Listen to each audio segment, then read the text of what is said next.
वो जिस भाव वाले होते हैं, जिस इष्ट के उपासक होते हैं, धाम के प्रभाव से वो अपने इष्ट की समीपता प्राप्त करने के लिए चिन्मय शरीर प्राप्त कर लेता है।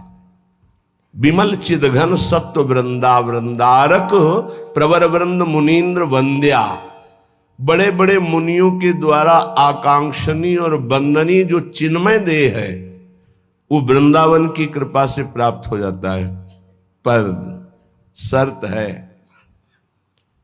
यहां साधन की शर्त नहीं है, यहां रसिकों की अधीनता की शर्त है।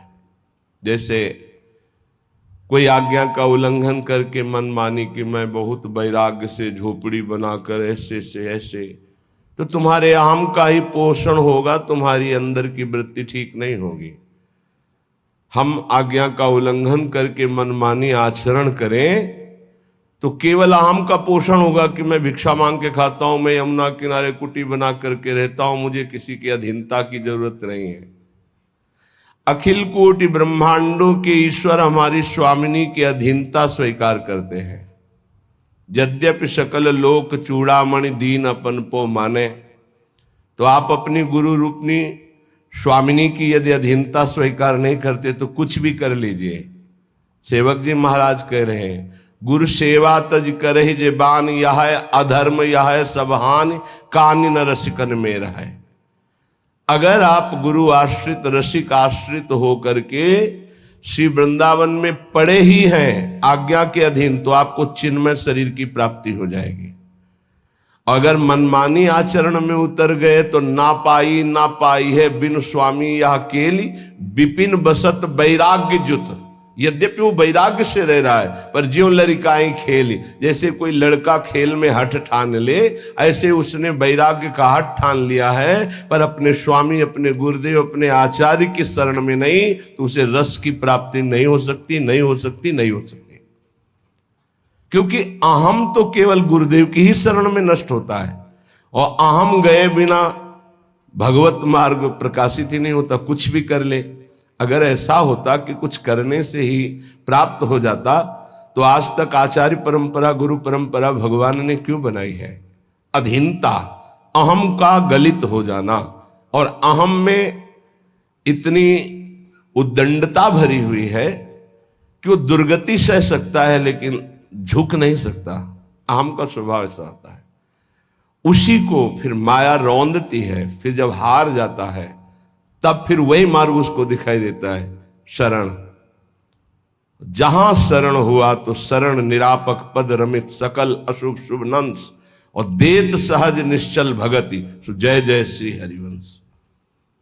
जो निकुंज में हित सजनी स्वरूप से विराजमान है, प्रिया प्रीतम के हृदय में परस्पर हित रूप से विराजमान है, लालजू के कर कमलों में बंसी के रूप में विराजमान है, धराधाम में आचार्य रूप में अवतीर्ण हुए, वही सदगुरुदेव के रूप में विराजमान है। हमारे सदगुरुदेव साक्षात हमारा हित का स्वरूप है।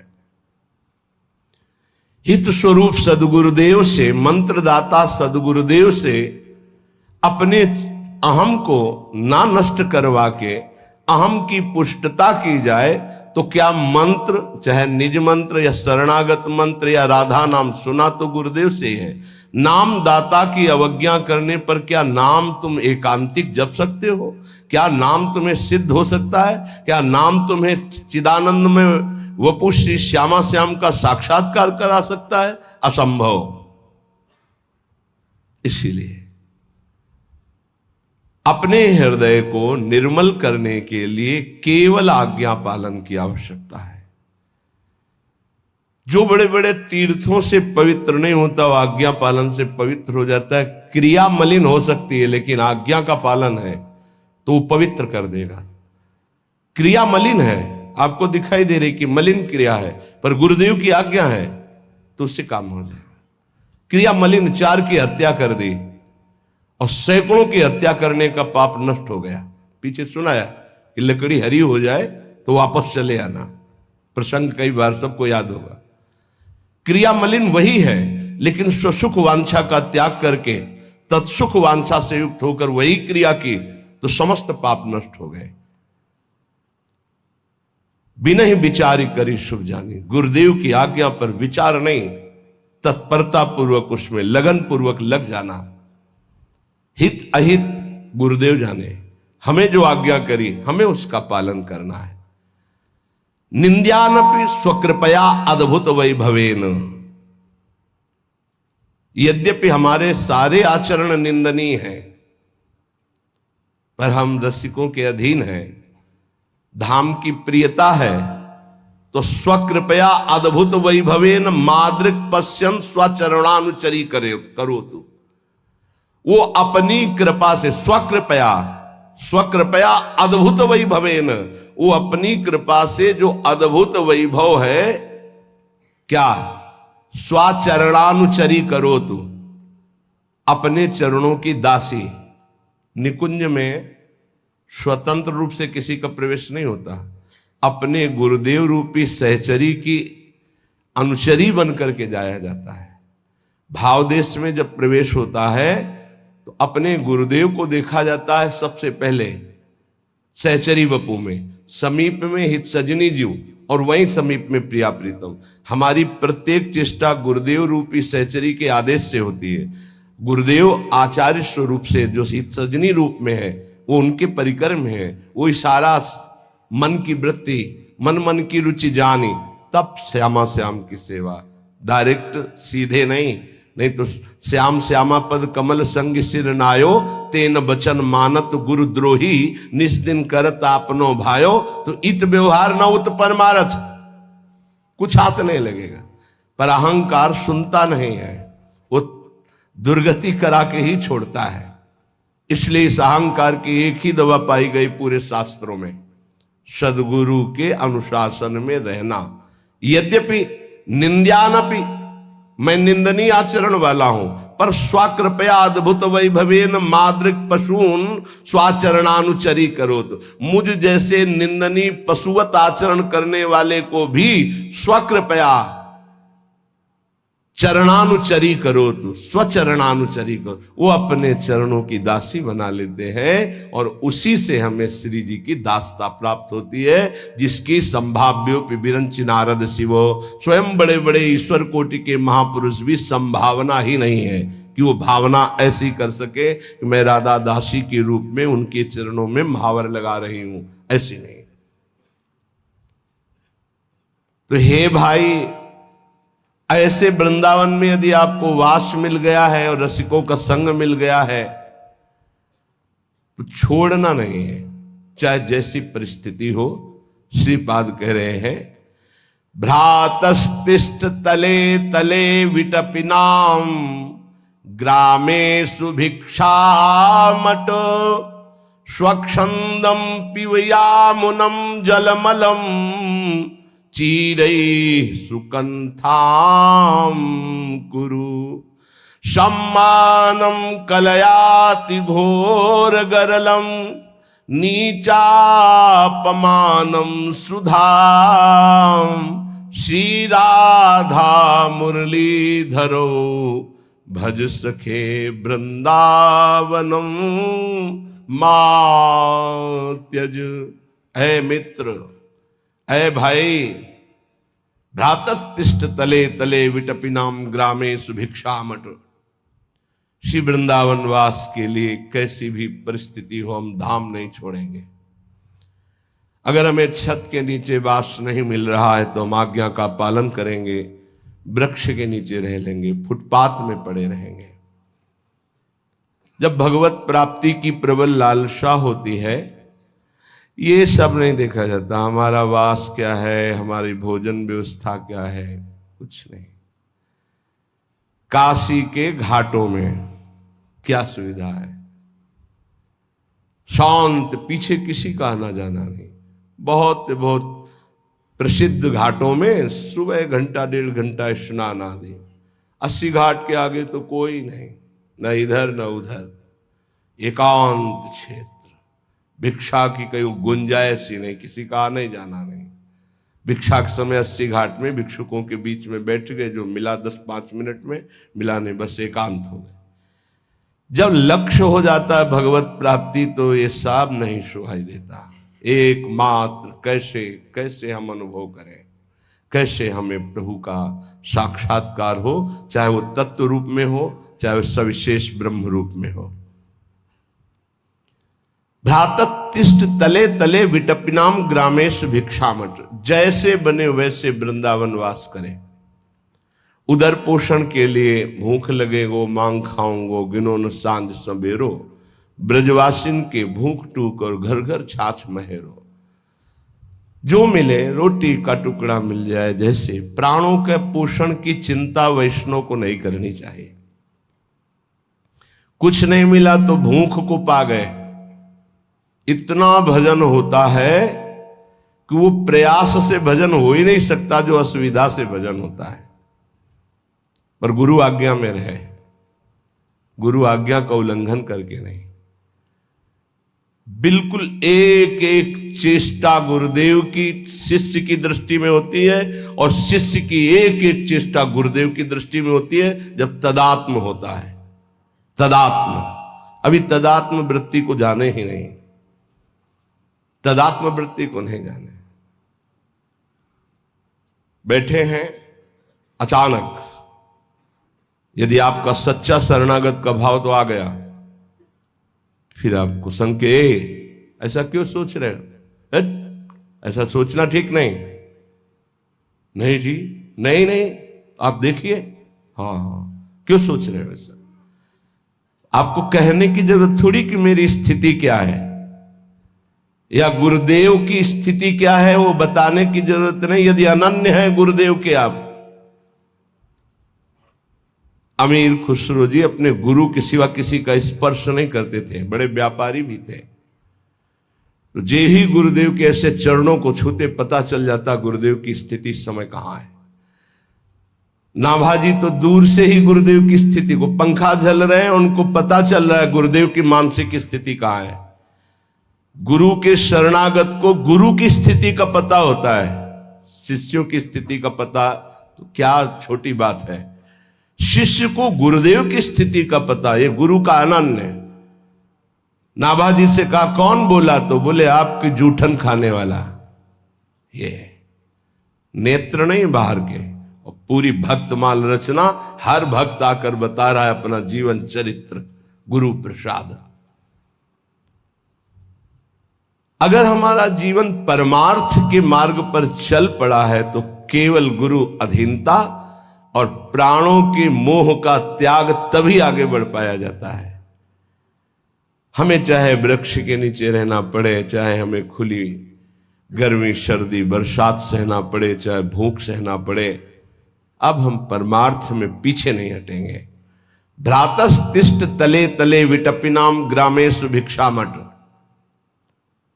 भिक्षा से अभिमान का नाश होता है। दरवाजे पे खड़े हो, राधे श्याम, जहां सम्मान से भिक्षा मिले वहां नहीं जाना चाहिए, सिद्धांत है। अगर आप भिक्षा का रंग चढ़ाना चाहते, आओ बाबा दंडवत, बैठो कुर्सी में, गरम गरम बन रही, पालो, ये भिक्षा नहीं है, व्यवहार है। भिक्षा दरवाजे के बाहर खड़े होकर एक आवाज मारी, राधे श्याम, रुके 1 मिनट, फिर दूसरी आवाज मारी, राधे श्याम, तीसरी मारते हुए चल दी आवाज, राधे श्याम, फिर आओ बाबा 2 मिनट रुको, नहीं, कदम आगे बढ़ गए, कदम आगे बढ़ गए, मिले या ना मिले अपने सिद्धांत में। भिक्षान साधु का प्रतिग्रह रहित जीवन होता है। उसे प्रतिग्रह नहीं कहते, जो झोली में आ गया वो हलवा डाल दे, रोटी डाल दे, जो भी डाल दे, वो हमारे लिए अमृत हो। हमारी झोली रसोई अमनिया, वो हम ठाकुर को भोग लगाएंगे। हमारी झोली रसोई और वो अमनिया जो हमारी झोली में आ गया, प्रभु को ऐसे रुदन करते हुए, नाथ मुझ गरीब के पास से जो भिक्षान्न मिला है आप पाइए, वो आनंद। विटपिनाम ग्रामेश भिक्षाटवे स्वच्छंदम पीयूयामुनम जलमलम चीरे सुकंथाम करो। बड़ा कठिन वैराग्य का मार्ग है। काशी में दूसरा वस्त्र नहीं था, 2 लंगोटी जो एक कमर में बंधी और एक कमर के ऊपर बंधी, बदलने की, एक अचला जो छाती से केवल यहां तक पहनते, बस। ना कोई झोली, ना कोई ग्रंथ, ना कोई माला, ना कोई। ऐसे गंगा जी की पावन रजली, त्रिपुंड लगाया, शांत, एकमात्र मंत्राकार वृत्ति, बस। जीवन पागलों जैसा, जटाओं का बोझ। कभी देखा कोई हमारी तरफ आ रहा, खंडेर थे, निकल गए। ब्रह्मबोध ऐसे थोड़ी होता है कि केवल वेदांत पढ़ ले तो ब्रह्मबोध होता है, नहीं। स्थूल सूक्ष्म कारण तीनों पर विजय प्राप्त करे तब ब्रह्मबोध प्राप्त होता है। गंगा जल ही आहार। अब तो भगवान की सी लीला है कि जिस समय श्रीपाद लिख रहे हो कि स्वच्छंदम पीयूयामुनम जलमरम, निर्मल अमल प्रेम प्रदान करने वाली श्री यमुना जी हैं, दुरंत मोह भंजनी। कैसा अद्भुत प्रेम, रसैक सीम राधिका पदाब्ज भक्ति साधिका। श्री स्वामिनी जी जो रस के समुद्र है, सीमा है, उनके चरणों का प्रेम। यही राधिका पते पदाब्ज भक्ति मुत्तमा मवाप्यसा ध्रुवम भवेत परत्र तत्प्रियानुगा। शरीर में रहते हुए श्यामा श्याम की उत्तमा प्रेम लक्षणा भक्ति यमुना जी प्रदान करती, और देह भाव छूटने पर सहचरी भाव प्रियानुगा, प्रियाजू की अनुगत सहचरी के रूप में यमुना जी उसे स्वरूप प्रदान करने की सामर्थ्य रखती। यमुना जल का अवगाहन परम पावन है, आज भी परम पावन है। आप बाहरी बातों को मत देखिए। श्रीपाद कह रहे चीरई सुकंथाम करो। कंथा कहते हैं ऐसे नहीं कि जाके कटवा के कई प्रकार के रंगों को बनाने से कंथा कहते हैं, उसे नहीं कहते। कैसे कहते हैं? हरिराम व्यास जी ने लिखा, घूरे में से बीन चिनगटा जो चिरई सुकंथाम करो। जिन्होंने फेंक दिया है ऐसे कपड़े, अपने बहुत से ऐसे पड़े रहते, उनको उठा करके गांठ लगाकर अपने शरीर को ढक लिया। भिक्षान्न से, भोजन से प्राणों का पोषण हो रहा, जो मिला एकांत सेवन करते हुए श्यामा श्याम के अनुराग में डूबा हुआ। सम्मानम कलयाति घोर गरलम नीचापमानम सुधाम। सम्मान को घोर विष के समान समझते हुए देखा है गुरुजनों, दंडवत कर रहे हैं, बाबा दंडोत, श्री हरिवंश, राधे श्याम, मुड़ के नहीं देखा, बोला नहीं, छड़ी कमंडल सीधे अपनी तान में। कभी ये नहीं देखा कोई पीछे चल रहा है, कोई आगे आकर बात कर ले, कोई नहीं।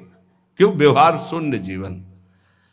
सम्मान भगवत मार्ग में मिलता है, लेकिन उसे स्वीकार न करें, उसे भगवान का, गुरुदेव का प्रताप, ये गुरुदेव को प्रणाम कर रहे हैं, क्योंकि वेश गुरुदेव प्रदत्त है।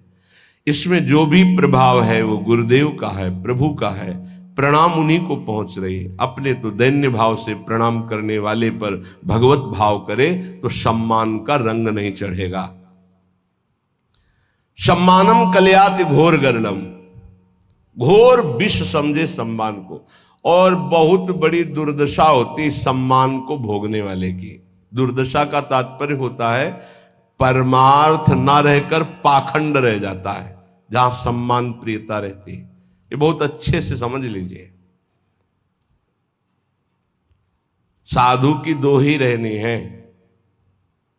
या तो संपूर्ण बाल रखे या संपूर्ण मुंडन करा ले। ये गाल चिकने हैं, मुछ बनी हुई है ऊपर, ये संत विरक्त का लक्षण नहीं। गृहस्थी में आप ऐसे रह सकते हैं, गृहस्थी में है। गृहस्थी में पूरे बाल रखवाने का आदेश नहीं है। विरक्त का नाटक गृहस्थ को नहीं करना चाहिए, और गृहस्थ का नाटक विरक्त को नहीं करना चाहिए। आचार्य परंपरा से, जैसे गृहस्थ में लंबी लंबी दाढ़ी पूरे सब ऐसे रखाए हुए, तो आचार्य परंपरा की बात अगर है, ऐसा आदेश है किसी को, तो बात अलग है। नहीं, गृहस्थ को जब तक विरक्त ना हो तब तक विरक्तों जैसा।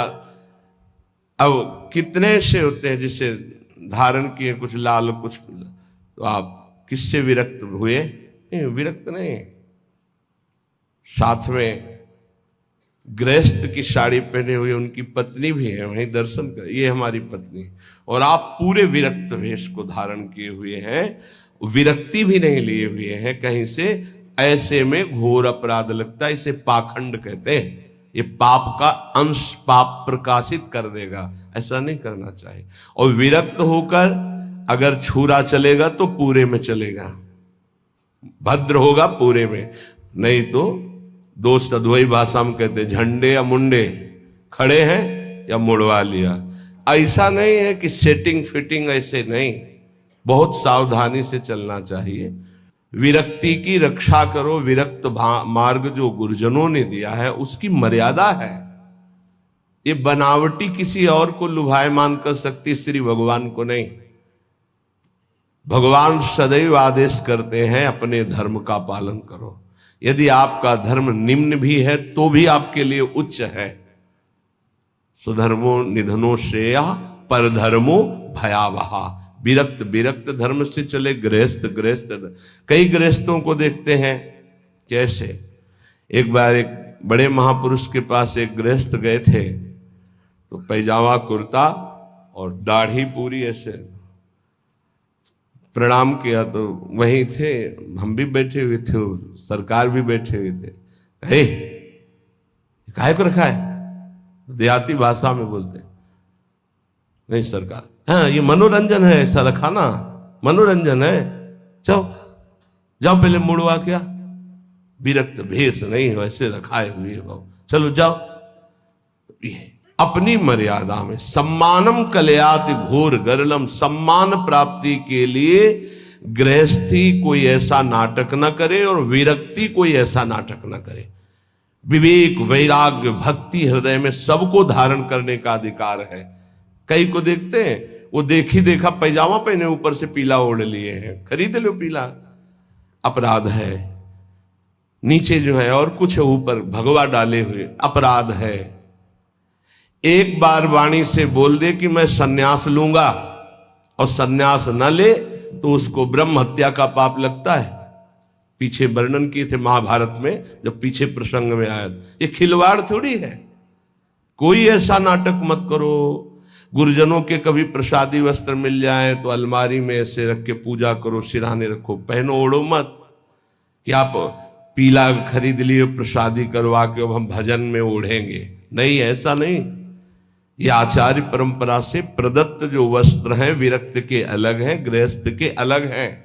आप अपनी अपनी मर्यादा से चले। सम्मान के लिए कोई नाटक ना करे। ये सम्मान घोर विष है, परमार्थ के पथिकों को पाखंड में स्थित कर देता है, जहां सम्मान प्रियता बढ़ जाती है। नीचापमानम सुधा, नीच पुरुषों द्वारा किया हुआ अपमान अमृत के समान समझो, क्योंकि तुम्हारे देहाभिमान को गलित कर देगा। हम देखते हैं प्रायः साधक अपमान से बचना चाहता है, अपमान से। और भर्तरी जी से जब भगवान शंकर ने कहा वरदान मांगो तो कहा कभी सम्मान से मुझे भिक्षा भी ना मिले, अर्थात कभी सम्मान न मिले। क्यों? सम्मानम कलयाति घोर गरलम और नीचापमानम सुधा। और की तो और बात जाने दो, गुरुजनों के शासन को नहीं स्वीकार किया जाता। इतना अहंकार बढ़ा हुआ है कि अपमान का डर है कि कहीं डांट न दे, कहीं अपमान न कर दे। किसका अपमान? गुरु के द्वारा डांट लगने से अपमान होता है? नहीं, गुरु के द्वारा डांट लगने से पापों का क्षय होता है। अगर एक बार हृदय से गुरुदेव आपको डांट दिए तो आपके जीवन का परिवर्तन होना चाहिए। श्री राधा मुरलीधरो भज सखे वृंदावन मातज।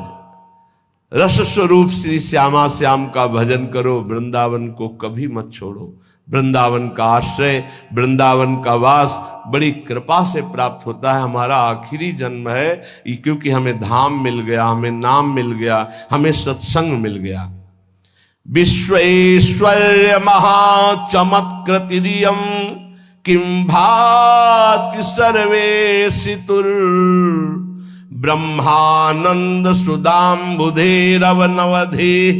किं वाद्भुतोऽयं रसं किं वा दिव्य सुकल्प पादपवनस श्रेणी सुबीजं परम कृष्णो प्रेम नुताद्भुता परिणतिर वृंदाटवी किम्वीम। ये वृंदाटवी बड़ी चमत्कार प्रकट करने वाली मां है, इसीलिए वृंदाटवी कहा। ये मां है। अगर आपने वृंदावन का आश्रय ले लिया, रसिकों का संग मिल गया, तो ये मां की तरह दुलार करती, सच्ची मानिए। ये कोई जड़ देश नहीं है, चिदानंद है। जैसे भगवान का नाम चिदानंद में है, रूप चिदानंद में है, लीला चिदानंद में, ऐसे धाम चिदानंद में। माना हमसे निरंतर भजन नहीं होता, पर धाम वास कर रहे तो निरंतर चिदानंद में धाम का सानिध्य है। जैसे नाम का सानिध्य, ऐसे धाम का सानिध्य है। पर धाम के सानिध्य का हम निरंतर सुख ले सके, इसलिए निरंतर चिंतन चाहिए। तन और मन, बन से, ये तन से भी और मन से भी। तो मन से नाम जब करेंगे, लीला चिंतन करेंगे, तो बहुत जल्दी धाम हमारे हृदय में प्रिया प्रीतम को प्रकाशित कर देगा। बोले विश्वेश्वर्य महाचमत्कृत रियम किम भाति सर्वेसितु।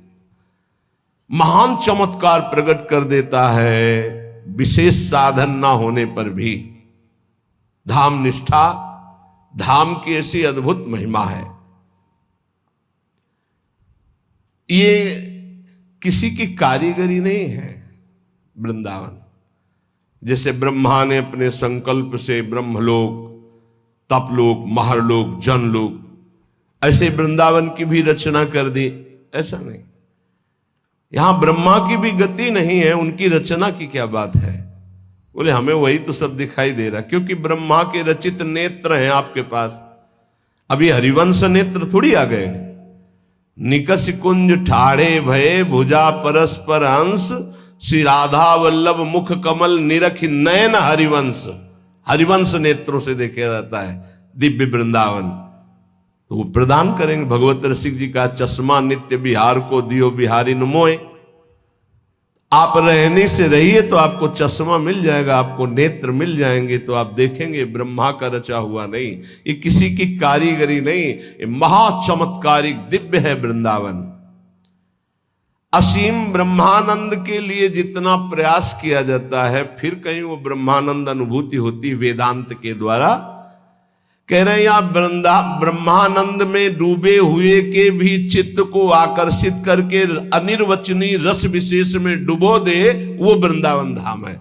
क्योंकि जो गा रहे हैं ना, ये ब्रह्मानंद प्रदान करने वाले महापुरुष श्रीपाद प्रबोधानंद जी हैं। उनके हृदय को भी और ऐसे लाखों हृदय को भी आकर्षित करके रस में डुबो दिया। यहां की दिव्य रज, यहां के दिव्य वन, यहां के दिव्य कुंड, ये सब श्री श्यामा श्याम के प्रेम रस को प्रदान करने वाले हैं। कितना अद्भुत सुख है जब हम ये चिंतन करते हैं कि हम श्रीधाम वृंदावन वासी हैं। बस आवश्यकता है अपने चिंतन को पलटने की। हम हर समय देह भाव में भोगों का चिंतन, नाना प्रकार के मान अपमान का चिंतन करते रहते हैं। इसीलिए धाम, नाम, रूप, लीला, इसका स्वाद नहीं ले पा रहे हैं। मन पछितई हो भजन बिन कीने। भजन, भजन शब्द से सीधे हमारा मन जाता है कि शायद माला के लिए कह रहे हैं। कहा जाए भजन करो तो आपका सीधे अर्थ भाव आएगा कि माला, लेकिन सही पूछो तो भजन का अर्थ माला नहीं है। भजन का अर्थ है आराध्य देव की परिचर्या में रहना, सेवा में।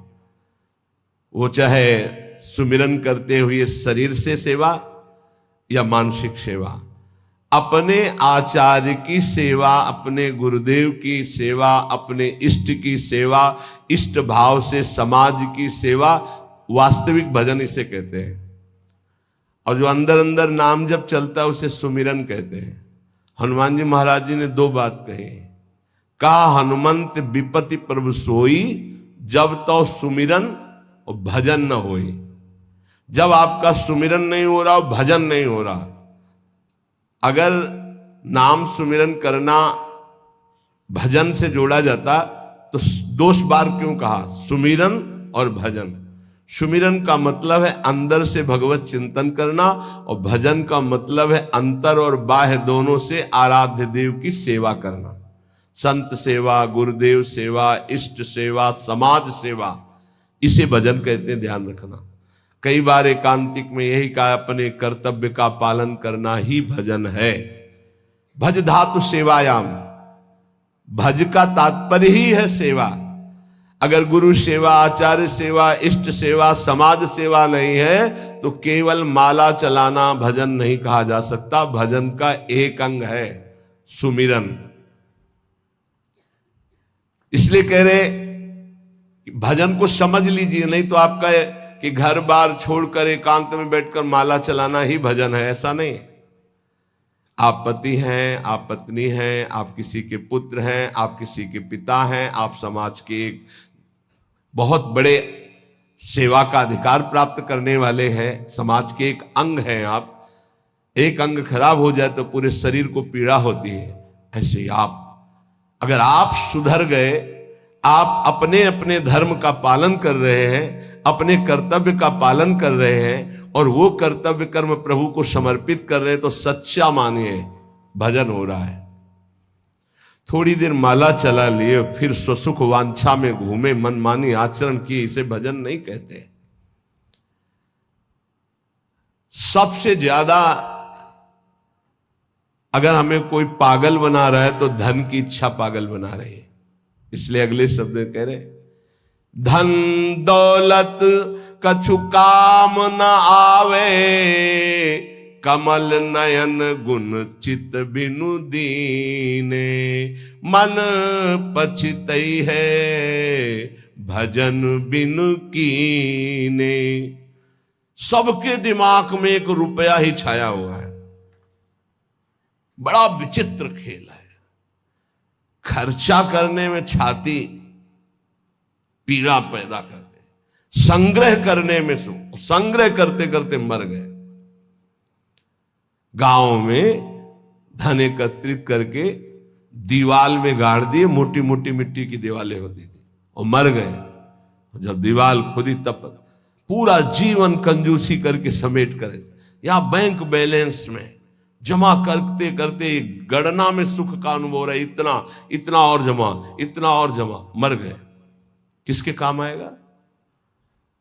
क्यों नाम रूपी धन एकत्रित ना कर पाए? क्यों धन के द्वारा गौ सेवा, साधु सेवा, समाज सेवा, नाना प्रकार की भागवतिक सेवा, ये क्यों नहीं लाभ ले पाए? ये धन का बहुत बड़ा प्रभाव है, माया का बहुत बड़ा अंग है, जो हर एक के दिमाग में अपना असर किए हुए है। हम जो भी प्रोग्राम करें उसका परिणाम धन हमारा होना चाहिए। चाहे वो कथा हो, चाहे वो यज्ञ हो, चाहे वो पूजा हो, जो भी हो। कोई बिरला ऐसा करता है जगत में, ऐसा नहीं कि नहीं है, कोई बिरला ऐसा करता है कि इसका फल हो श्री कृष्ण प्रेम लक्षणा भक्ति। है, ऐसा नहीं कहते कि नहीं है, पर सबके दिमाग में एक यही है कि जो मैं कर रहा हूं उसका परिणाम अच्छी धनराशि मिलना। इसीलिए यहां कह रहे कि पछताओगे बाद में। क्या पछताओगे? अरबों रुपया बैंक में जमा करके पधार गए, वो भारतीय बैंक का वहीं रखा हुआ है, आपकी केवल जीवन की श्वासें नष्ट हो गई, बस। आसक्ति उसकी आपकी दुर्गति कराएगी, जीवन का समय आपको उसके संग्रह में गया, कुछ हाथ नहीं लगा। कितना भोगोगे? कितना भोगोगे? क्या खाओगे? कितना खाओगे? जब शरीर ही नहीं रहेगा तो ये सब खाना पीना किस कार्य में आया यदि सच्चिदानंद से चित्त नहीं जोड़ा। इसलिए पछताओगे यदि धन की प्रधानता जीवन में रही। और आप सच्ची मानिएगा, आप जितने लोग बैठे हो, विचार करके अभी देख लो, वृंदावन की भूमि में बैठे हो। हम नहीं कहते कि सबके दिमाग में होगा, लेकिन आप देख लो, प्रधानता हर क्रिया के परिणाम में धन प्राप्ति की लालसा। हर क्रिया, साधु संग कर रहे हैं तो ऐसी कुछ आशीष हो जाए कि धन प्राप्ति हो जाए। हम ठाकुर सेवा, ठाकुर दर्शन, उपासना, सबका परिणाम एक धन की तरफ रहता है, सबका परिणाम। कोई बिरला ऐसा होता है जिसके दिमाग में धर्म होता है कि मैं जो भी करूंगा धर्म पालन के लिए करूंगा, मेरे जीवन का उद्देश्य है समस्त जगत को सुख प्राप्त हो, भगवान प्रसन्न हो जाए, बस। ये कोई बिरला करता होगा, बिरला। वो भक्ति का आडंबर करके, वो वैराग्य का नाटक करके, उपदेश का, व्यापार का, संसार का, चाहे वो परमार्थ हो या व्यवहार हो, दोनों में प्रधानता हमारी रहती है धन की। ये भगवान की प्राप्ति में बहुत बड़ी बाधक बनती है कंचन। देखत को यहां जगत संगाती, तात मात अपने सुख भीने, ललित किशोरी द्वंद मिटे ना, आनंद कंद बिना हरि चीन्हे, मन पछितई है भजन बिन कीने। अब दूसरी बात करें, देखत ही यह जगत संगाती। सबसे ज्यादा संसार में संगाती माना जाता है विपरीत शरीर को, काम। दूसरा है काम, विपरीत शरीर का संगाती। इसके लिए प्राण देने के लिए तैयार है। और जबकि वासना की निर्वासनिक स्थिति भगवान से होगी, किसी शरीर भोग से नहीं होगी। उससे तो जैसे अग्नि में और घी डालते जाओ तो बढ़ती चली जाती है, ऐसे ही वासना की शांति भोग में नहीं, त्यागात शांतिरनंतरम। लेकिन ना जानने के कारण पूरे के पूरे जीवन नष्ट हो जाते हैं केवल भोग चिंतन से। बहुत आश्चर्य की बात है, यदि इसे भजन के बल से, भगवत कृपा बल से, गुरु कृपा बल से इसे संभाला ना गया तो मिले भले कुछ ना, पूरे जीवन इसी का संकल्प बनता रहता है, चिंतन होता रहता है। ये ठग हैं जो हमारे जीवन को नष्ट कर देते हैं। कामिनी के संग की लालसा भगवत प्राप्ति नहीं होने देती। जैसे पहला था धन की प्राप्ति की लालसा, ऐसे ही जितना भी धन कमा लो, जितना भी सब कर लो, अंदर एक लालसा बनी रहेगी भोग भोगने की। ये अगर भावना शरीर भोग की बनी रहे तो ये भी भगवत प्राप्ति नहीं होने देती। कितना भोगोगे, कब तक भोगोगे? जब शरीर ही छूट जाएगा तो कौन तुम्हारा साथी होगा? बहुत विचित्र बात है, बहुत विचित्र बात है। देखत को यह जगत सगाती। इस संसार में केवल देखते देखते पूरा जीवन हो गया, कुछ नहीं देख पाए। 50 साल के हो गए, 40 साल के हो गए, भोगते भोगते जीवन व्यतीत हो, कुछ नहीं भोग पाए। क्या है? असंतुष्ट, वासना। इसी तरह से जितने संबंध हैं सब धोखे के संबंध हैं। उनमें यदि भगवत भाव करके नहीं जिए तो वो बंधन कारक है, धोखे में समय गया। पहला दिमाग में धन रहता है, दूसरा दिमाग में भोग रहता है, और जो इनको थोड़ा दबा पाया भजन से तो तीसरा दिमाग में रहता है हमारे यहां नाम हो जाए, लोग याद रखें। किसको लोग याद रखते हैं? भगवान को याद नहीं करते, तुम्हें याद करेंगे। भगवान को नहीं याद करते, जिनके याद करने से कल्याण हो जाता है, तो तुम्हारे को कौन याद करे? बोले यार कुछ तो ऐसा हम कर जाएंगे। कितने का कर जाओगे? क्या कर जाओगे? अरे जिन्होंने अनंत ब्रह्मांड बना दिए उनका नाम नहीं ले रहा, तो तुम 1-2 महल बना दोगे, 1-2 पौशाला और अस्पताल खोल दोगे, तुम्हारा नाम चलेगा? श्री कृष्ण ने अनंत ब्रह्मांड बनाए, सब थोड़ी नाम जप कर रहे हैं उनका। तुम्हारा कौन नाम जप करेगा कि भाई बहुत यश कीर्ति की आखिरी चाह। इसीलिए कह रहे हैं कि ललित किशोरी द्वंद मिटे ना, आनंद कंद बिना हरि चीने, मन पछितई है भजन बिन कीने। थोड़ा समय रह गया है। जितने सत्संग सुन रहे हो इतना समझ लीजिए, अब हमारे जीवन का थोड़ा समय रह गया है। अब तो जाग जाओ। इन तीन में सोना बंद कर दो। ललित किशोरी जी कह रहे हैं, ये जो धन की लालसा, अरे बोले तुम तो बाबा जी हो, तुम्हारा चल जाएगा, हमारा गृहस्थी में बहुत जरूरतें हैं, धर्म पूर्वक कर्तव्य कर्म करो, उससे जो मिल रहा है संतोष धारण करते हुए अपनी स्थिति के अनुसार ब्याह बरादी जितने कार्य हैं सबका होता है सृष्टि में। आज दुख पाया जा रहा है अपनी स्थिति से हटकर करने पर, आज दुख पाया जा रहा है केवल प्रशंसा के लिए करने पर। अगर आपकी स्थिति गरीबी की है तो आप किसी गरीब वर को ढूंढिएगा, आपकी पुत्री सुखी रहेगी। ये भ्रम छोड़ दो कि थोड़ा हमसे बड़ा धनी हो, बहुत हानि हो जाएगी। अगर आपकी स्थिति है और अपनी स्थिति के घर में बेटी का ब्याह करोगे तो बहुत सुखी रहोगे। अगर अर्थ की प्रधानता रखकर बेटे का ब्याह करोगे तो दुखी रहोगे। देख लेना, परिणाम में देख लेना। इसीलिए धन के लिए तुम इतना व्याकुल मत हो, कर्तव्य कर्म करो, जैसी परिस्थिति उसके अनुसार चलो।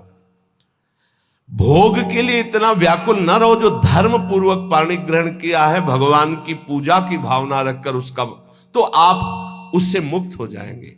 नाम चिंता मत करो, नाम जप करो तो तुम्हारी विमल कीर्ति यहां नहीं भगवान के दरबार में होगी। ये मम जन है, ये मेरा जन है।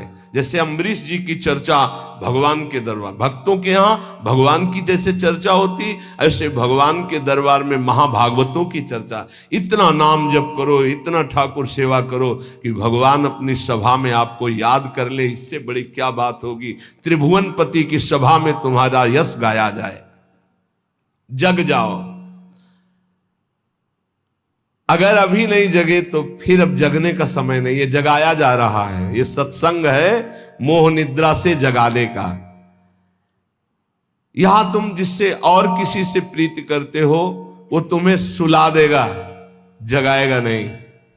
मोह भरे वचन बोल करके, मोह भरे कपट भरे वचनों को सुनने में बहुत अच्छा लगता है, लेकिन जब अध्यात्म और सत्य के वचन तो ऐसे लगते हैं बहुत कड़वे। मुंह मीठा भीतर कपट,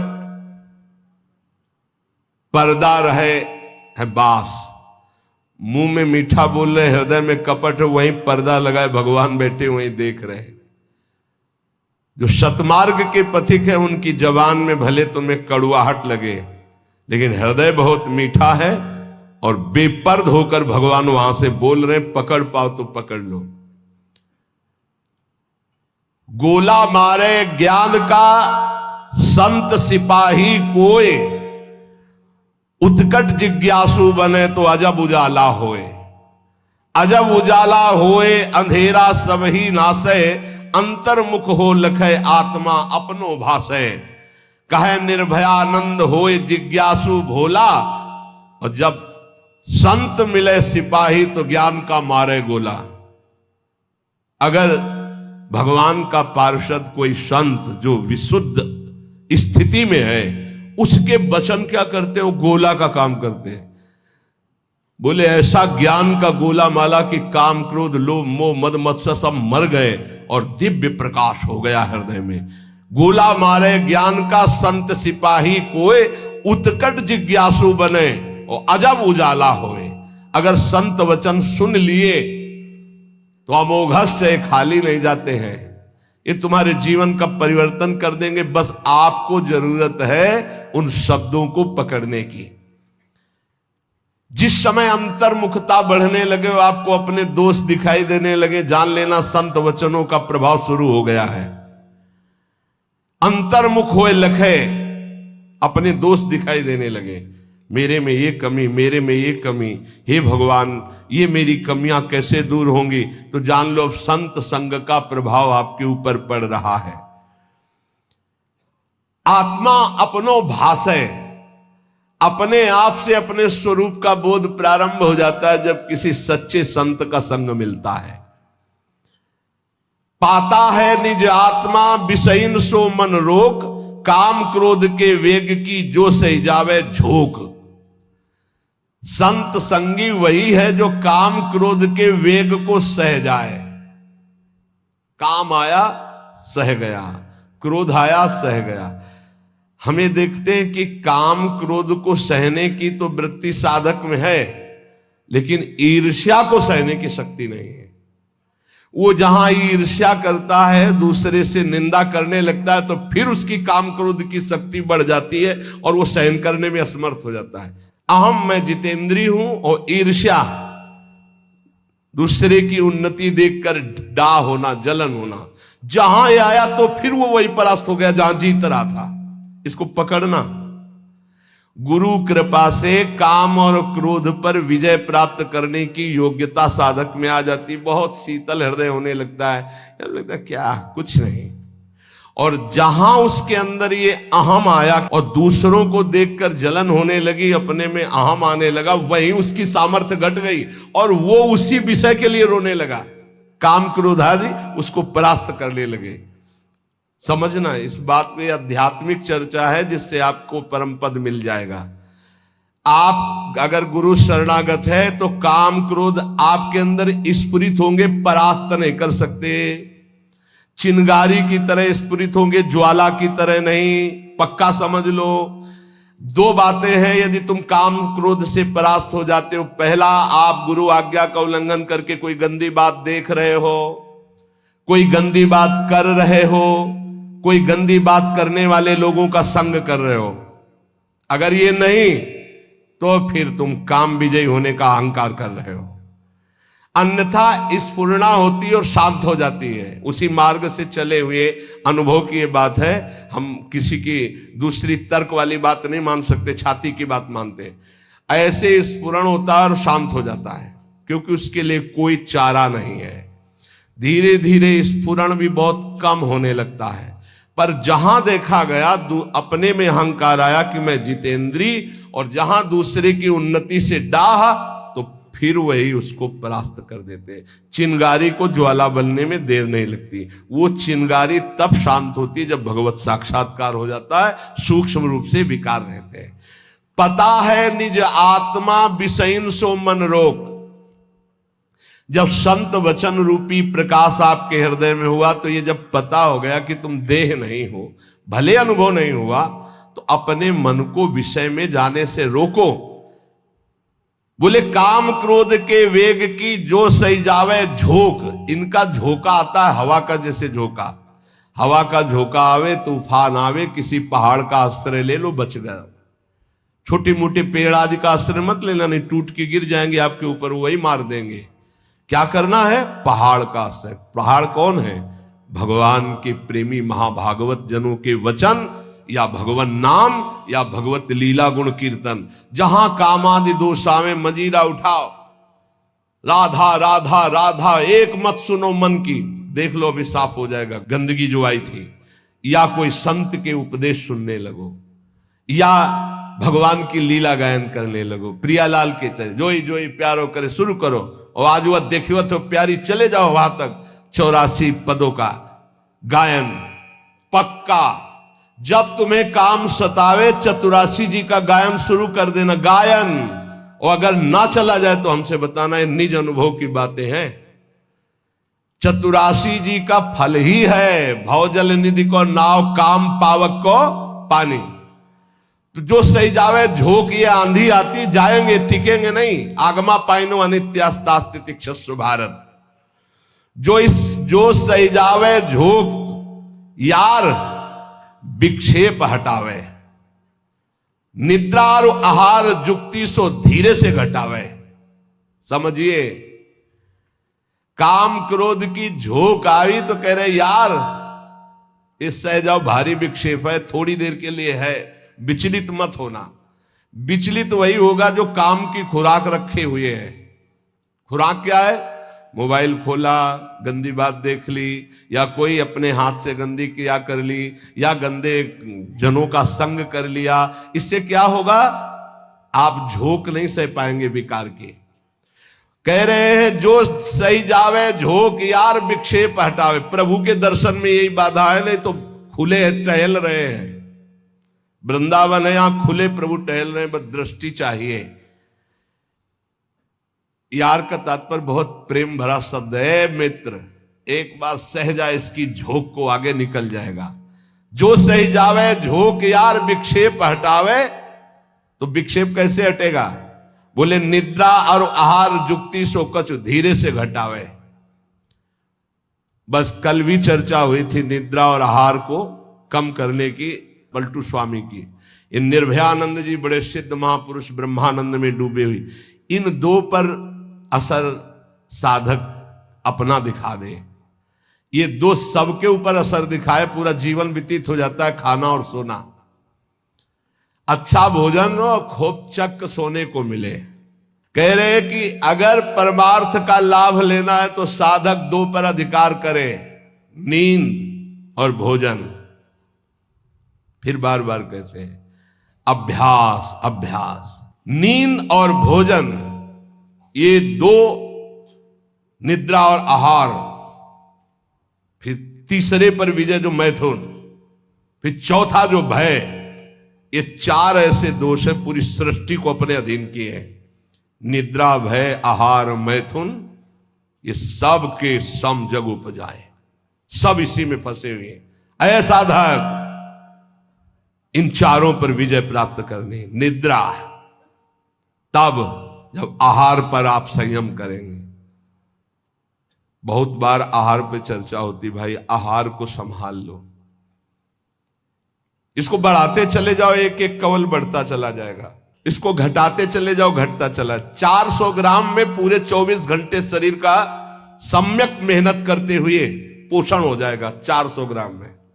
यहां यही है कि अगर आप भगवत मार्ग में चलना चाहते हो तो आहार पर संयम करो, तो नींद पर संयम हो जाएगा। आहार पर संयम करो, पर इतना भी संयम न करो कि सीढ़ी चढ़ने उतरने लायक न रहो। उचित आहार लो जितना आपको नींद ना सतावे। ये बहुत बड़ी सिद्धि है। अगर आप निद्रा और भोजन पर शासन नहीं किए तो काम और क्रोध पर शासन नहीं कर पाओगे, पक्का।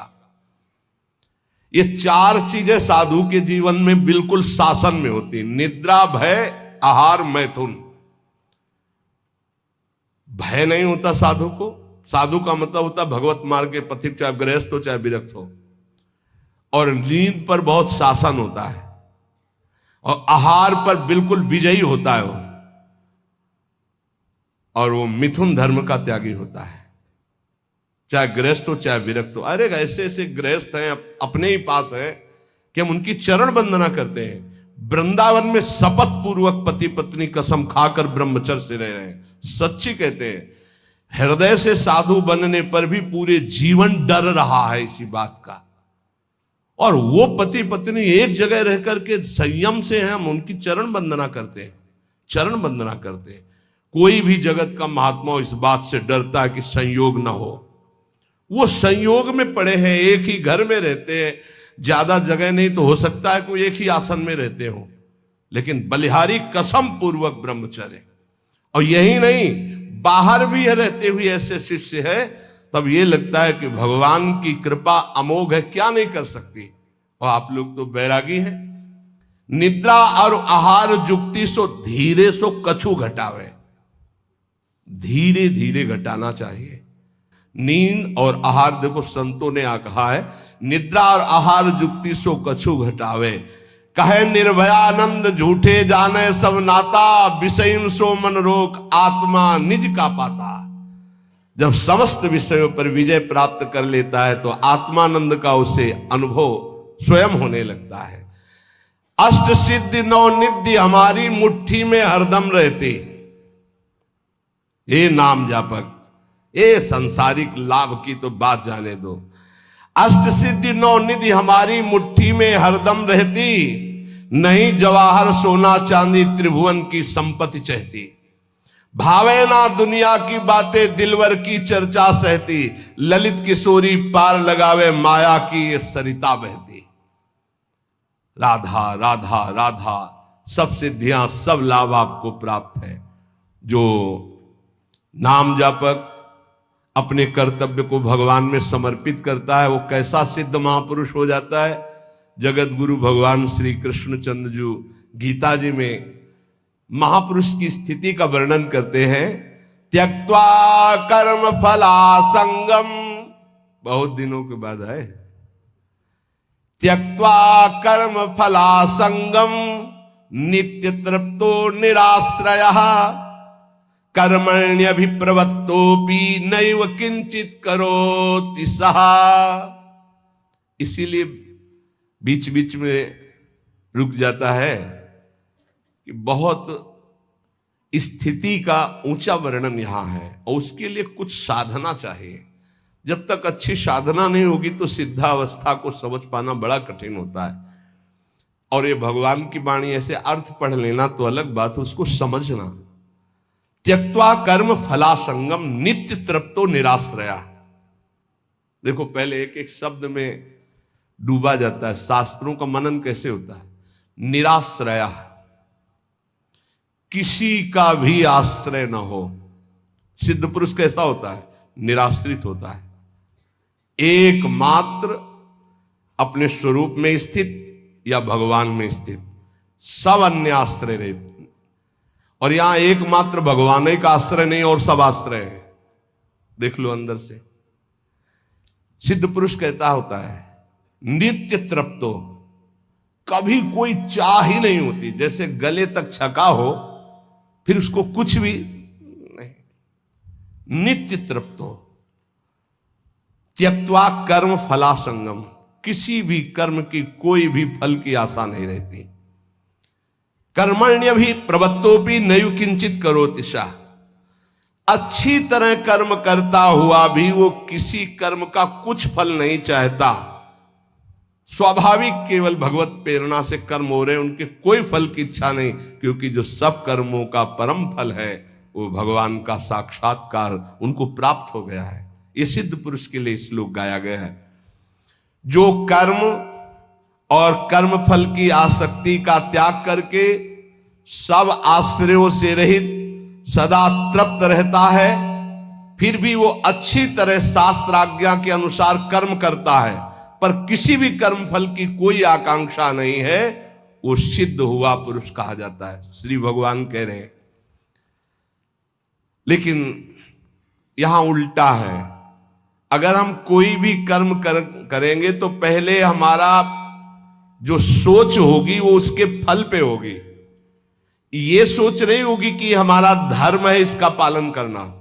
कोई भी कर्म बिना फल की आकांक्षा के आप शुरू ही नहीं कर सकते। सोचना जरा, कोई भी कर्म करेंगे तो इसका फल क्या होगा, ये हम साधक के लिए कह रहे हैं। जो विषयी है वो नहीं सोचते, जो सिद्ध है वो नहीं सोचते।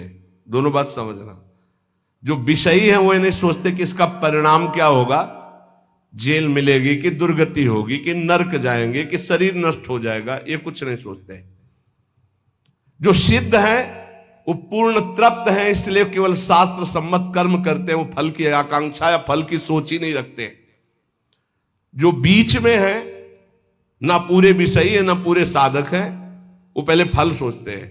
परिक्रमा का क्या फल होगा, सत्संग का क्या फल होगा, यह करेंगे तो इसका फल क्या होगा। फल पर दृष्टि रखने वाला अध्यात्म को धारण नहीं कर पाता है। भगवान कह रहे कर्मण्येवाधिकारस्ते, तुम कर्म से केवल अपना अधिकार रखो, फल के ऊपर नहीं। फल में सुख दुखे समय कृत्वा लाभा लाभो जया जयो, जय या पराजय, लाभ या हानि, सुख या दुख, इसमें समान भाव रखो। यह अध्यात्म, और यह तो सिद्ध पुरुष का लक्षण है। अब यहां ध्यान देना है, मैं कर्म करता हूं, ये कर्म मेरे लिए है और इसका अमुक फल मिलेगा, ऐसी जन साधारण साधक की स्थिति रहती है। ये उसके बंधन का कारक है, चाहे जितना बड़ा कर्म कर ले। ध्यान से सुनना, ये गीता जी है। ये मैं कर्म कर रहा हूं, इस कर्म का मेरा ये फल होगा। वो कर्म फल का और कर्म कर्ता बनने के कारण चाहे जितना ऊंचा कर्म करे वो बंधा ही रहेगा, मुक्त नहीं होगा। भले शुभ कर्म किया तो देवलोक जा, तपलोक जा, पर आना तुझे मृत्युलोक में ही पड़ेगा। लेकिन जो सिद्ध महापुरुष होता है, परिक्रमा चलो, स्वाभाविक, उसको कोई लक्ष्य नहीं कि इसका फल क्या होगा, इसका अच्छा अटल्ला चुंगी से मुड़ गया उधर, पूरी नहीं हुई, कोई उसको शोक नहीं है, ना कोई लाभ है ना कोई हानि है, स्वाभाविक कर्म हो रहा है। क्यों? क्योंकि उसने अपनी इंद्रियों को, अपने मन को अधीन करके परमात्मा तत्व की स्थिति प्राप्त की है। अगर इंद्रियां और मन पर विजय प्राप्त नहीं की तो जीवन मुक्त होते हुए भी दुर्गति को प्राप्त होगा। आत्मा जीवन मुक्त ही है, उसको कोई नहीं बांधा। इंद्रियां और मन बंधे होने के कारण आत्मस्वरूप जो जीवन मुक्त है उसको भोगना पड़ रहा है। बहुत ध्यान देने का विषय है। आत्मा को शुद्ध करने की जरूरत नहीं, परम शुद्ध है। आत्मा को मुक्त करने की जरूरत नहीं, परम मुक्त है। तो बंधा कौन है? इंद्रियों और मन में तुम्हारी तन्मयता, इंद्रियां मन विषय भोगों में। जैसे राजा तभी विजयी माना जाएगा जब सेना विजयी होगी, और सेना हार गई तो राजा हार गया, सेना जीत गई तो राजा जीत गया। ऐसे ही इंद्रियां मन हार गए विषयों में तो तुम हार गए, तुम्हारी दुर्गति होगी। और इंद्रिय विजेता मन विजेता हो गए तो तुम जीवन मुक्त हो गए, क्योंकि जीवन मुक्त थे, जीवन मुक्त हो, जीवन मुक्त रहोगे। पूरी साधना इंद्रिय और मन की आ गई है। इंद्रिय और मन को भोगों से हटाकर प्रभु में स्थित करना तो विजयी। अगर इंद्रिय मन भोगों में लग गए तो आवागमन से मुक्त नहीं होगे। लेकिन सिद्ध पुरुष की इंद्रियां और मन ये अपने आप शांत होते हैं, क्योंकि वो त्यक्त्वा कर्म फला संगम, ना कर्म में आसक्त है और ना फल में आसक्त है। श्री भगवान कह रहे नित्य तृप्तः निराश्रयः। बहुत ध्यान देने योग्य बात है। जो निरंतर नाम जप करता है, लीला गायन करता है, उसमें सुख का अनुभव करता है। ध्यान रखना, आप जब कीर्तन करते हैं तो आप आनंदित होते हैं अंदर से, या आपका लक्ष्य होता है कि महाराज जी सुन रहे इसलिए मैं बड़ा आलाप लू लंबा? ध्यान देना, आप प्रियाजू को पुकार कर आनंदित हो रहे हैं, या आप ये देख रहे हैं कि चार लोग हम बहुत अच्छा गा लेते हैं, भाव बदल गया। ध्यान रखना, अगर आप आत्मानंद के लिए गा रहे हैं मेरी लाडली मेरी प्रियाजू, तो आप उसमें तृप्त होंगे। उसकी तृप्ति आपको विषयों से विजय दिलाएगी। ध्यान देना, कथा सुनना, कथा करना, नाम जप करना, नाम कीर्तन करना, सेवा, इन सब से आत्म सुख की प्राप्ति होती। स्वांता सुखाय तुलसी। इस आत्म सुख के बल पर हम विषयों से विजय प्राप्त करते हैं। जब विषयी चित्त बार बार भोगों का चिंतन करता है तो एक जलन होती, एक अतृप्ति, एक अशांति होती है। उसी अशांति से वो दुर्गति को प्राप्त होता है। अशांतस्य कुतः सुखम।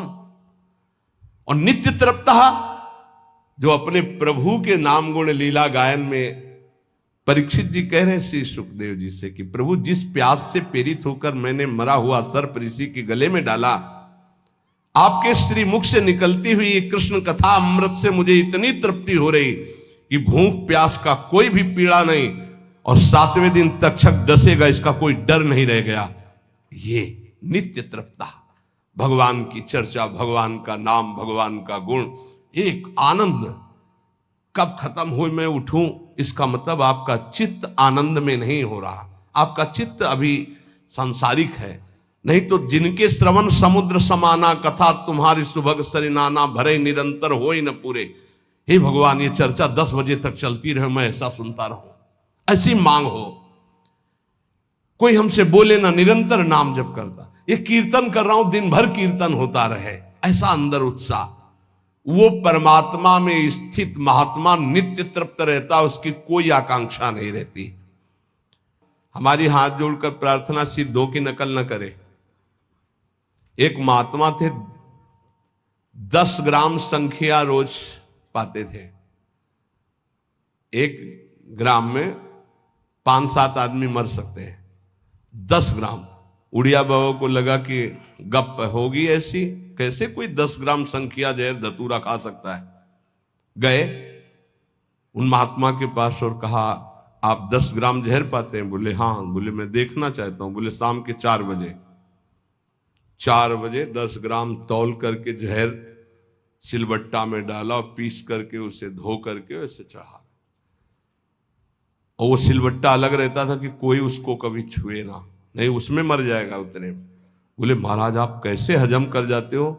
बोले पहले एक बीज लिया था, ऐसे रगड़ के चाटा था, फिर धीरे धीरे बीज पाने लगे, फिर 2, फिर 3, आज 10 ग्राम जहर पा लेता हूं।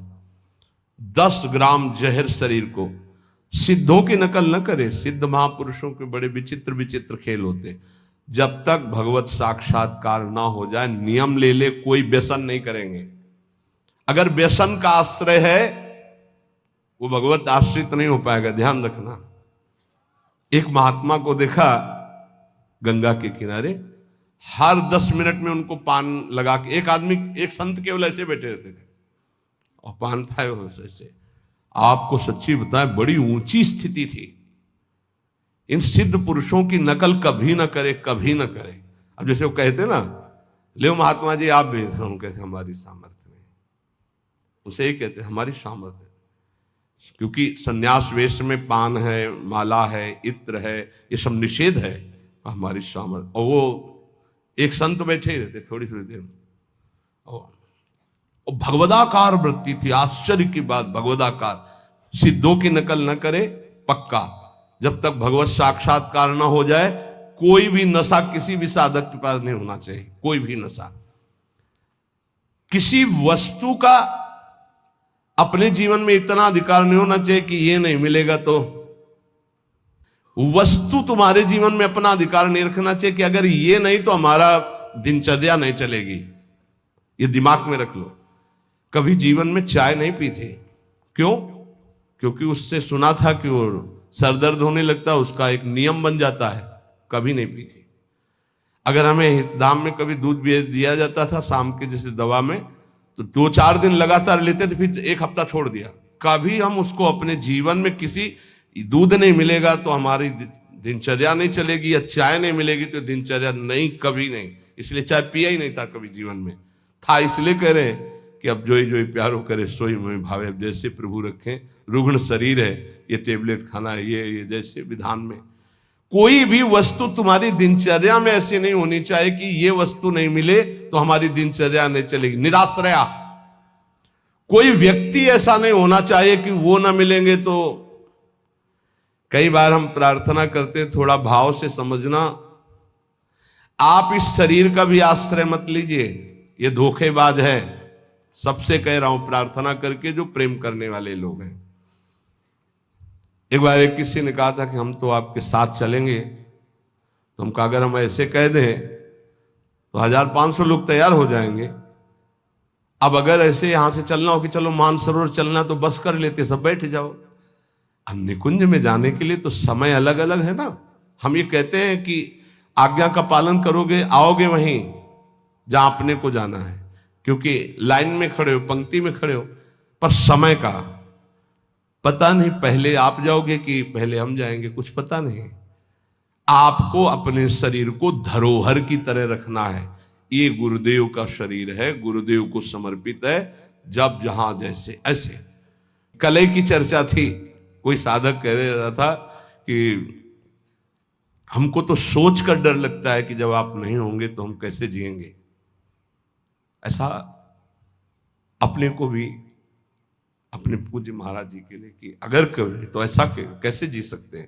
पर यह शरीर का संग अस्थाई है, स्थायी नहीं है। ये धोखेबाज शरीर हमारा भी है और आपका भी है। ये आवाज बोलते बोलते रुक सकता है कि पूरा राधा ना बोल पाए, रा बोला और रुक गया। ये ऐसा है, जिस समय कनेक्शन कट जाएगा तो अगला कदम नहीं चल पाएगा, अगला शब्द नहीं बोल पाएगा। तो इस शरीर से भी प्यार मत करो। प्रेमानंद नाम स्वरूप का, प्रेमानंदोत्पुलकित गात्रो विद्युत धाराधर्षम कांति राधा कृष्णो मनसि दधानम वंदेहम श्रीहित हरिवर्षम। ये व्यक्ति शरीर का नाम प्रेमानंद नहीं, प्रेमानंद नाम श्री प्रियालाल के प्रेम का है, जो हित है, जो हरिवंश है। अगर आप उस स्वरूप की तरफ दृष्टि रखेंगे तो आपको हर समय प्रेमानंद का सानिध्य मिलेगा। आप शरीर पर दृष्टि रखेंगे तो धोखा खा जाएंगे, आज नहीं तो कल ये छूट जाएगा और आपके अंदर आएगा कि अब मैं प्रेमानंद के बिना हूं। ऐसा हम नहीं चाहते कि आपको कभी ऐसा अनुभव हो कि हम प्रेमानंद के बिना हैं। प्रेमानंद हमारा जीवन है, हम सबका। प्रेमानंद क्या है? राधा कृष्णो मनसि दधानम, राधा कृष्णो मनसि दधानम वंदे हम श्री हित हरिवंशम। जो हित है, जो हरिवंश है, जो मन में सी प्रिया प्रीतम को प्रकाशित करता है, वो है प्रेमानंद। वही मंत्र आपके पास है, वही नाम आपके पास, जो हमारा जीवन, जो हमारे गुरुदेव का जीवन, जो हमारे आचार्य का जीवन, वही आप उसी से प्रेम करो, इस शरीर से नहीं। निराश्रया, इस शरीर से या किसी व्यक्ति से या किसी नाशवान से तो फिर धोखा हो जाएगा, ऐसा लगेगा मैं अनाथ हो गया। नहीं, सच्चे गुरु का शिष्य कभी अनाथ नहीं होता, पक्का समझना। प्रियता में अगर पूछो तो ये ज्ञान हमको भी पसंद नहीं आएगा जो हम आपको दे रहे हैं। प्रियता में ज्ञान नहीं चलता, प्रियता में लगता है कि नहीं वो तो सब ठीक है, पर नेत्रों के सामने है तो हमारा जीवन है, वो नहीं नेत्रों के सामने तो फिर ऐसा लगेगा कि ऐसा। पर उचित यही है कि इस बात को समझा जाए कि तत्व हर समय रहता है, शरीर नहीं। शरीर आज है, कल नहीं। परिस्थिति देख लीजिए, आज परिस्थिति है कि आपको जग के आना ही पड़ेगा, आदेश पालन करना ही पड़ेगा, सत्संग सुनना ही पड़ेगा। कल परिस्थिति नहीं रहेगी, कल आप स्वतंत्र होंगे, लेकिन आपको इसी परिस्थिति में रहना होगा। जैसे आज परिस्थिति है, ऐसी तुम्हारी जीवन भर परिस्थिति रहे। क्या इस समय हम सत्संग सुनते थे, बैठ गए, यंत्र में सत्संग लगा लिया, बैठकर सुन रहे। इस समय बाणी पाठ, तो बाणी पाठ में उपस्थित। इस समय हमारा अमुक सेवा, उसी सेवा में लगे। हमारी किसी परिस्थिति से हमारी दिनचर्या का परिवर्तन न हो जाए। किसी भी अन्य का आश्रय हमारे जीवन में ना आने पावे, एकमात्र इष्ट गुरुदेव का आश्रय। तो ऐसा निराश्रय ही परम आश्रय का बोध प्राप्त करता है। अन्य आश्रय नहीं होना चाहिए। धन का आश्रय, जन का आश्रय, व्यक्ति का आश्रय, वस्तु का आश्रय, कितना भी बड़ा धनी क्यों ना हो, वो भगवद आश्रित की समानता नहीं कर सकता। जिसने भगवद आश्रय लिया उसकी समानता कोई चक्रवर्ती सम्राट भी नहीं कर सकता। ध्यान रखना, जो सब जगह से आश्रित रहित होकर भगवान का आश्रय लिए है, उससे बड़ा कोई धनी जगत में नहीं है। सिद्ध महापुरुष पूर्ण निराश्रित होता है। किसी का वस्तु, व्यक्ति, स्थान, किसी का आश्रय, एकमात्र अपने आत्मस्वरूप प्रभु का आश्रय या आत्मस्वरूप में। कर्मण्य प्रवृत्तोपि नैव किंचित करोति सा अभिप्रवृत्ताः। वो सांगोपांग से सब कर्म करता हुआ भी नहीं करता है, ना फल की आकांक्षा होती है, ना कोई कर्म करता है। सिद्ध पुरुष जैसे कोई भी देहाभिमानी कर्म करता है तो पहले संकल्प बनाता है, मैं ऐसा करूंगा, फिर उसे सांगोपांग करने की चेष्टा करता है, फिर उसके फल की बाट जो होता है। लेकिन सिद्ध पुरुष, मैं एक कर्म कर रहा हूं, इसका संकल्प ही नहीं बनता, अपने आप कर्म होता है। जैसे कभी कभी कोई कहते हैं कि हमें सूचना नहीं, हमें खुद सूचना नहीं थी, आपको कहां से सूचना हो जाए। चलो यमुना किनारे इस समय ब्याहुला होगा, इसी समय आया है, कोई संकल्प नहीं है, कोई कामना नहीं, बस चलो होगा, बस अभी चलो, परिक्रमा चलो, अभी कोई संकल्प नहीं, कोई ऐसे सांगोपांग कर्म होगा, पर मैं करता हूं इस भाव से नहीं, मैं करूंगा इस भाव से भी नहीं, और इसका ये फल होगा इस भाव से भी नहीं। ऐसा सिद्ध पुरुष का जैसे कर्म होता है, वैसे ही साधक को अगर करने की भावना है तो मिटानी चाहिए, फल की भावना है तो उसे समर्पित करनी चाहिए प्रभु को, तभी वो सिद्धावस्था को प्राप्त होता है। भगवत प्रसन्नता के लिए किया हुआ कर्म सिद्धावस्था की तरफ ले जाता है, पर सिद्ध पुरुष इसमें में भी नहीं रहता कि ये भगवान की प्रसन्नता के लिए होता है। वो स्वाभाविक हो रहा है, खिलवाड़ जैसा सांगोपांग हो रहा है। जैसे गांव में बैलगाड़ी लेकर किसान जाते थे तो 8-10 बच्चे दौड़ पड़े और हिलक कर बैठ गए, आधा किलोमीटर तक बैठ के गए, फिर उतर के पैदल चले आए। उनसे पूछो क्यों किया, कोई उत्तर नहीं। बस खिलवाड़। खेल खेल में ऐसे ही संपूर्ण सांगोपांग क्रियाएं होती, कोई फल की आकांक्षा नहीं। बालवत सिद्ध महापुरुष का संपूर्ण सांगोपांग शास्त्र सम्मत कर्म होगा, लेकिन न करता है और न फल की आकांक्षा है। निराशीर्यत चित्तात्मा त्यक्त सर्व परिग्रह, सिद्ध पुरुष। शारीरम केवलम कर्म कुर्वन्नाप्नोति किल विषम। निराशीर यत चित्तात्मा, जिसका शरीर बस में है, शरीर बस में, हिलन डुलन चेष्टा रहित। बहुत जरूरी है ऊर्ध्वगामी वीर करने के लिए, ऊर्ध्वरेता बनने के लिए शरीर को निश्चेष्ट करना बहुत जरूरी है।